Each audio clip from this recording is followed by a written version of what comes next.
If you want your videos to perform better, I'll show you exactly how. But I'm not gonna give you a listicle of 50 viewer hoarding tips.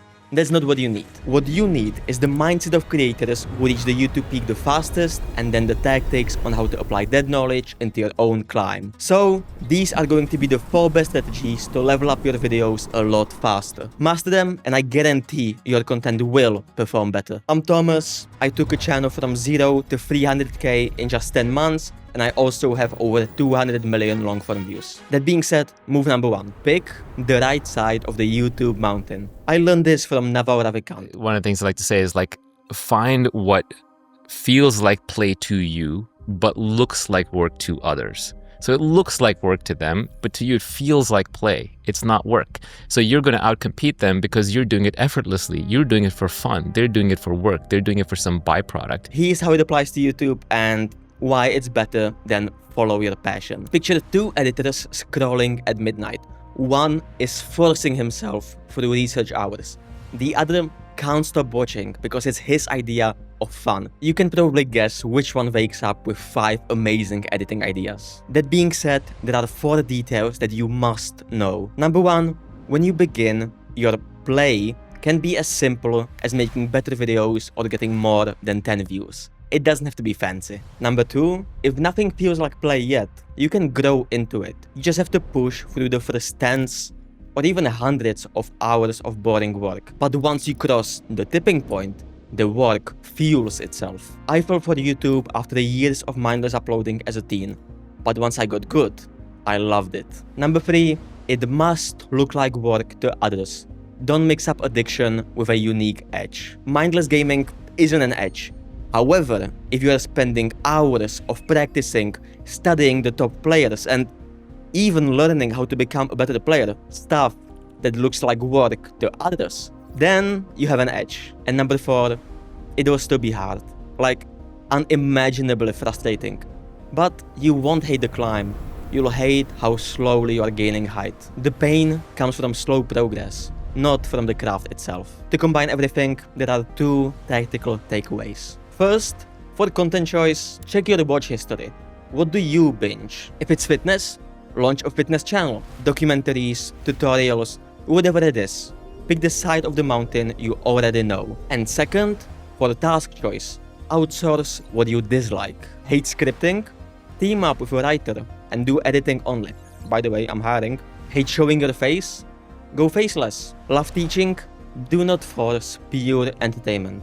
Do the parts that feel like play to you, but look like work to others. You will not only learn faster, spot gaps sooner, but you also work longer without burning out. You'll be gaining skill on autopilot. Whatever it is, it should feel like play to you and look like work to others. Okay, next up, now that you've chosen the correct side of the mountain, let's move to step number 2, following the map.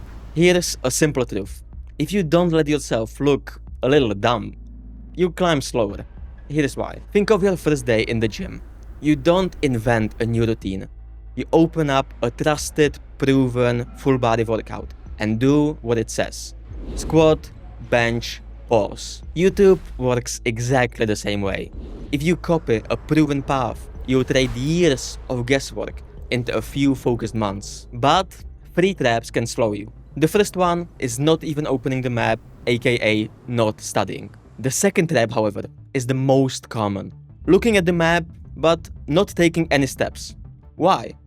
2 reasons. The first one is because people try to memorize the whole route, freeze, and take 0 steps as a result. The second one is they spot a few bends and turns they don't like and want to wait for a perfect trail. Here's the psychology and a fix for both. Number 1, trying to learn it all before you even start, aka peak mental masturbation. Your brain is a sponge. It can only soak up so much information before it leaks. Early on, you must absorb the path in small sips. Here's a practical fix. Keep a small notebook, digital or paper.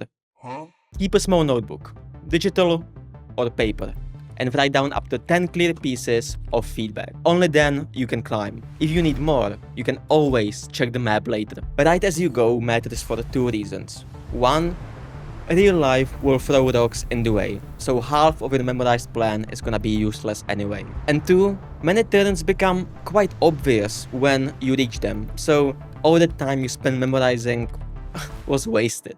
Oh, and by the way, if you don't have a notebook, close the map, grab one first, and only then continue. And trap number 2, waiting for the perfect trail. I get it. Some YouTube paths are slow or even fake, but many are great. Here's how to find the good ones. Step 1. Research a few credible creators and the paths that they have taken. Step 2. Watch a couple of their videos and see if their footprints are solid. If the path looks shaky, don't follow it. But if it looks solid, follow it completely. Bends, turns, and all. Yes, including the less optimal parts. Here's why. Number 1, even if 20% of their tips are wrong, full commitment is going to beat careful cherry picking. You'll move faster with their imperfect map than your perfect doubts. And number 2, chances are that imperfect plan is not actually imperfect.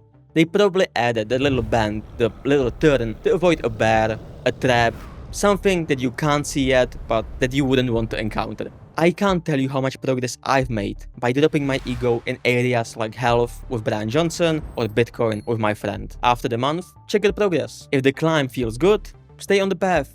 If it doesn't, take a short detour and test a different guide. That being said, keep your own summit in sight.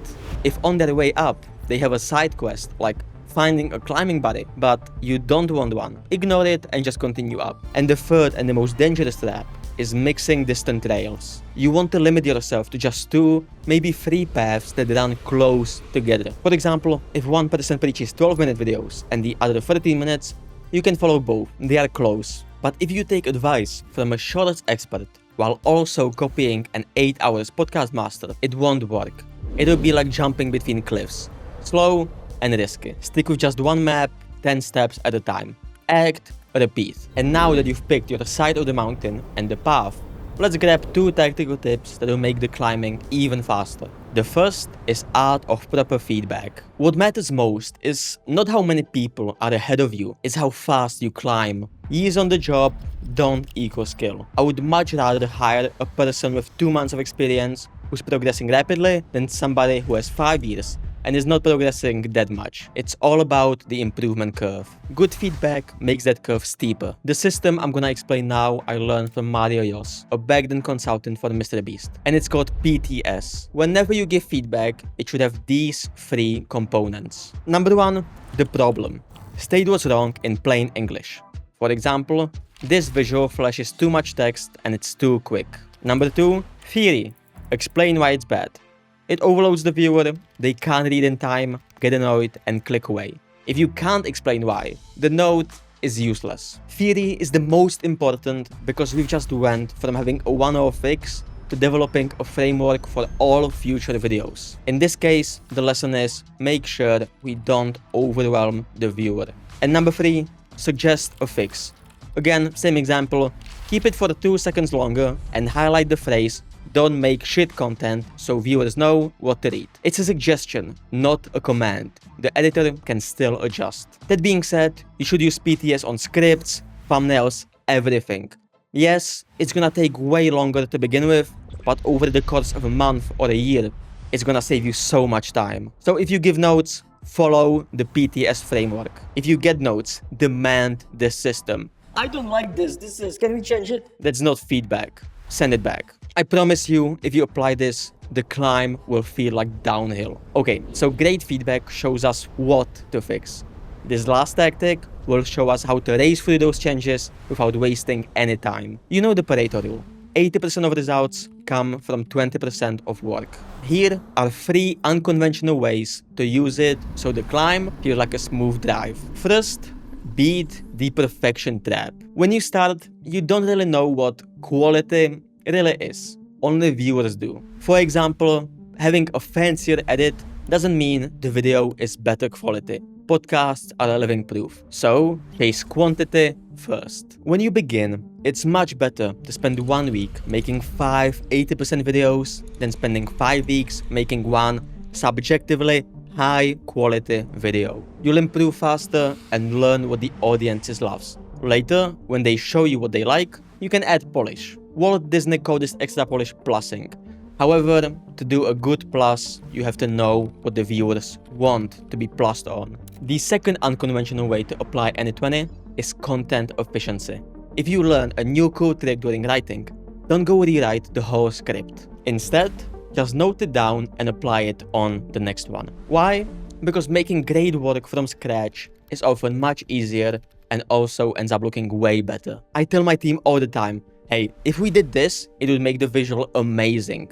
But it's too much time and not worth it. Just note it down and apply it in the next video. Our goal is to make the best video we can in a year from now. Not the next week, not the next month, in a year from now. And the final unconventional tactic of 80-20 is letting it pick your next move. Whenever you are unsure on what you should be doing, ask yourself this question. What are the 5 tasks, changes, improvements I can do that would make everything else easier or unnecessary? If you want to go even further, ask yourself just, what is the one thing I can do that would make everything else easier or unnecessary? By the way, I learned this from the book One Thing by Gary Keller, can highly recommend. Anyways, back to the topic. For me, I believe my one thing right now is speech, and therefore working daily on my accent and clarity is going to yield more results than if I spend the same time working on script, edit, thumbnails, whatever it is. Again, you want to spend time plussing what matters the most. And a bonus tip, if you're ever unsure if you should be learning or working, do this. Give each of these just 5 hours and then check which one do you believe brought you more results, learning or working. And then just do more of it until this equation turns in the favor of the second one. Follow everything I've outlined in this video and I guarantee that the other channel will grow faster than the number in the title. Also, I'm hiring people who love creating content. If you're curious, a link is down below.